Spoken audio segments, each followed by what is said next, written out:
Welcome to పిక్చరైట్ YouTube channel. So ఈ రోజు అయితే మనం మహాప్రస్థానం అనే బుక్ గురించి మాట్లాడుకోబోతున్నాం.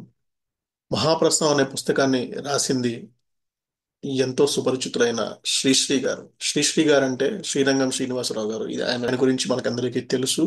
సో ఈయన రాసిన మహాప్రస్థానం ఇది ఆయన మొదటి పుస్తకం. So 1930s to 1940s period of టైంలో ఆయన ఈ పుస్తకాన్ని రాయడం జరిగింది. సో ఈ పుస్తకం ఎంతో మంది రచయితలకు కవులకు ఆదర్శం అన్నమాట. So okay. సో ఇది మీరు చూసినట్టయితే మొదటి ప్రచురణ తొలి ముద్రణ 1950లో జరిగింది. కానీ ఇది చాలా రోజులుగా అంటే ఆయన చాలా యంగ్ ఏజ్ నుంచి రాసుకుంటూ వచ్చారనమాట. ఇందులో చెప్పాల్సిన ఇంకొక ముఖ్యమైన విషయం ఏంటంటే దీనికి ఈ పుస్తకానికి ఒక యోగ్యతా పత్రం అని ఉంటుంది అనమాట. ఇది మీకు దొరికితే పుస్తకం ఈ పత్రం మీరు చదవండి.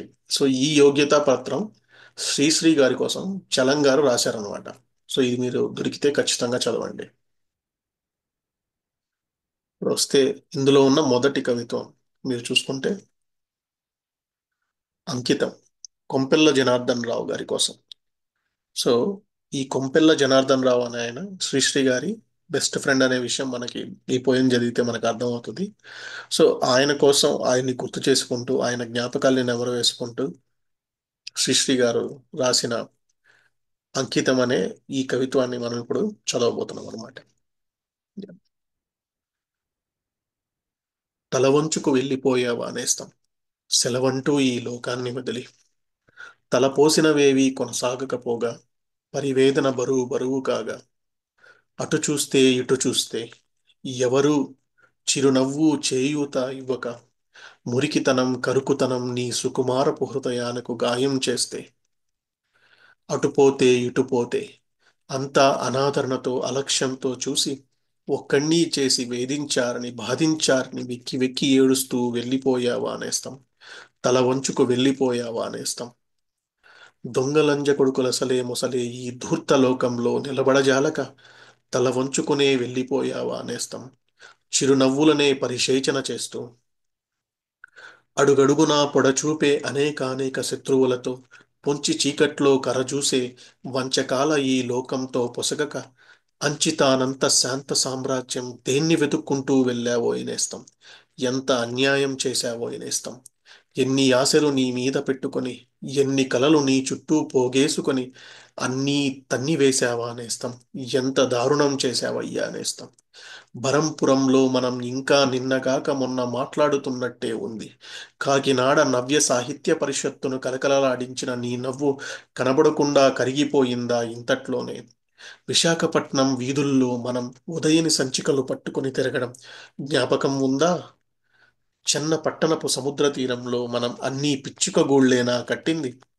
సాహిత్యమే సమస్తము అనుకొని ఆకలి నిద్ర లేక ఎక్కడ ఉన్నామో ఎక్కడకు పోతామో తెలియక తెలియని ఆవేశంతో చుక్కలలో ఆదర్శాలను లెక్కిస్తూ ఎక్కడికో పోతున్న మనల్ని రెక్కపెట్టి నిలబెట్టి లోకం ఎన్నెన్ని దుస్సహ దృశ్యాలు చూపించి ఎన్నెన్ని దుస్తర విఘ్నాలు కల్పించి కలలకు పొగలను కాటుకలను కప్పి శపించిందో శరించిందో మనల్ని.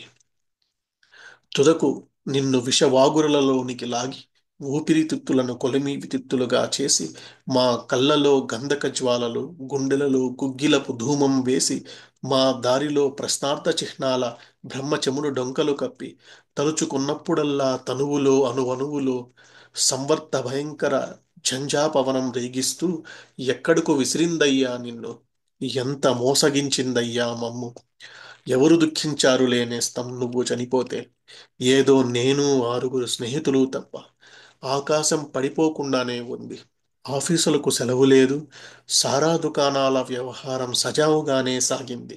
సానుభూతి సభలలో ఎవరూ శాస్త్రనేత్రాలు ప్రదర్శించలేదులే నీకోసం.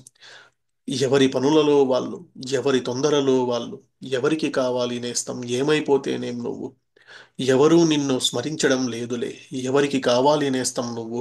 కాగితం మీద ఒక మాటకు బలి అయితే, కనబడని ఊహ నిన్ను కబలిస్తే, అందని రెక్క నిన్ను నిమంత్రిస్తే ఎవరికి కావాలి నీ నేస్తం.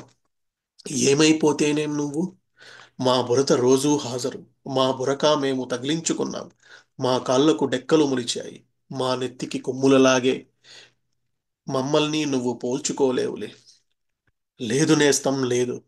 మీ ప్రభావం మమ్మల్ని వదలలేదు. నిరుత్సాహాన్ని జయించడం నీ వల్లనే నేర్చుకుంటున్నాము. ప్రతికూల శక్తుల బలం మాకు తెలుసు. భయం లేదులే అయినప్పటికీ. నీ సాహసం ఒక ఉదాహరణ. నీ జీవితమే ఒరవడి. నిన్న వదిలిన పోరాటం నేడు అందుకొనక తప్పదు. కావున నిరాశ నిరాశామయ లోకంలో కథన శంఖం పూరిస్తున్నాను. ఇక్కడ నిలబడి నిన్ను ఇవాళ ఆవాహనం చేస్తున్నాను. అందుకో ఈ చాచిన హస్తం. ఆవేశించు నాలో. ఇలా చూడు నీకోసం. ఇదే నా మహాప్రస్థానం.